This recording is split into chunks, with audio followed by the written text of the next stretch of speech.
A cold mid-January morning brings no time off at Lewis Taylor Farms near Tifton. In fact, farm workers keep busy this time of year just as they would during spring and summer. They're harvesting fresh produce right now in the form of winter greens such as this cabbage. It's been a great year for growing cabbage. This season has been milder, as you know. December is probably the warmest we've had in a long time, so the cabbage, they don't like real warm, but they like cooler nights and warmer days so they can grow a lot better.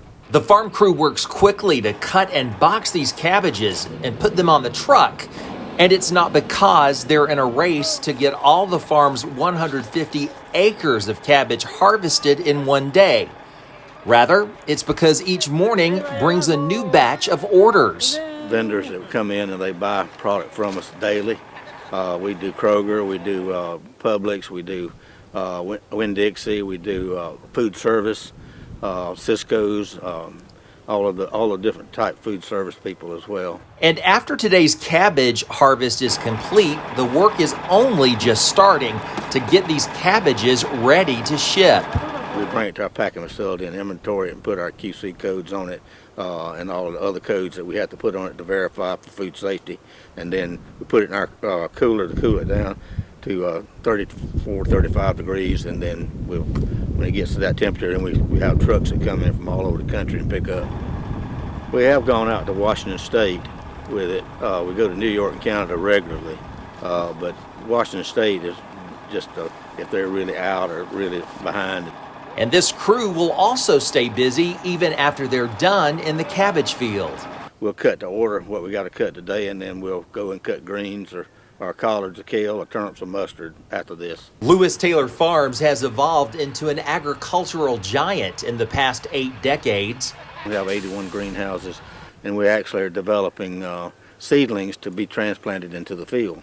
We grow our own seedlings for our own production, and we also grow seedlings for other farmers in the area, all the way out to East Texas, up into Missouri, Kentucky and Tennessee, South Carolina, North Carolina, Florida, all over. So we're delivering plants all over the southeastern United States. Brim says it's an honor to grow food not only for his local and state neighbors, but his neighbors across the country, even some internationally.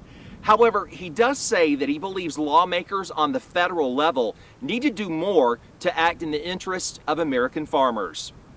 Brim says the United States' lack of regulation on imports, particularly those from Mexico, is a continual threat for America's farmers.